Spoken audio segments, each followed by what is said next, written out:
Hey, it's Jonathan here from Mindful Communication, and in this video particularly, I'm going to take you through a very important communication skill all around boundary setting. Now, boundary setting is something that I find a lot of people aren't really necessarily that good at. And this especially applies to starting this boundary setting conversation. So in this video, I'm going to do exactly that. I'm going to take you through a step-by-step process on how to start this tricky conversation.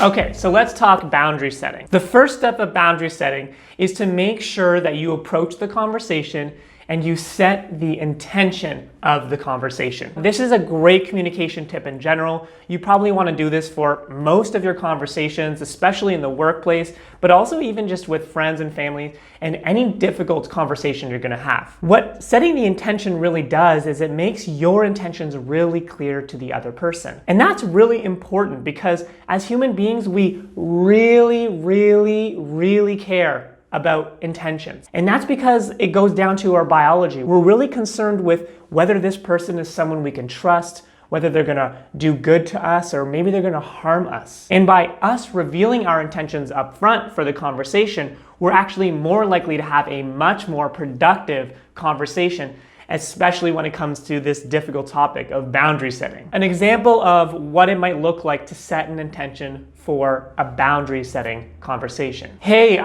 can I actually talk to you for about 5 or 10 minutes? I've actually been thinking about this conversation I've been meaning to have. And the intention I really want to bring to this conversation is I've been thinking about how to set some more boundaries in terms of this time we have together. You know, we're going to be spending a lot of time at home. And so I wanted to actually set some boundaries to make sure that your needs are met and my needs are met and that we're not getting too much into each other's personal space. And I wanted to do that with you and make sure that you also got a chance to say what boundaries that you wanted to kind of set down. Okay, so let me break down that example. There was a lot of different things happening, but here's kind of how it went. At first, what you want to do is you want to check in and make sure that they're actually willing to have the conversation with you. So that initial check-in of, hey, I want to talk to you for the next 5 or 10 minutes, that really sets the stage for the fact that for the next 5 or 10 minutes, I want to have a conversation. The next part of this, I really actually make my intention as clear as possible. You can even see that I used the word intention. I said that I want to set an intention for this conversation. I intend to talk to you about the fact that I want to set boundaries. Then what I do is I actually start explaining why is it that I want to set boundaries. Well, you know, we're in unique circumstances. This is happening, that's happening. And the last part of this is I'm actually checking in with the other person and giving them an opportunity at the end of this conversation to create their own boundaries. And I'm making that clear up front. And what that essentially does is that creates something called buy-in.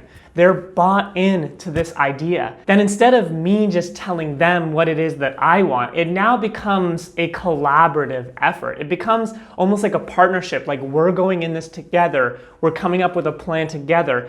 And when we collaborate like that, they're more likely to respect the rules because their interests are being taken into consideration. One quick thing about this word boundary, it seems to be a hot word for some people. You don't have to use that word. You can use a plethora of other words. You can use rules, expectations, agreements, limits, guidelines, structure, whatever is going to work best for your situation, and have the other person be open to listening to this conversation and not get reactive and not get triggered. I want to give you one more example, and this one is going to be done by Laura, my wife, of her starting off the boundaries conversation. Hey, so we've been working from home for the last week or two, and I have been feeling really unfocused when I'm getting work done.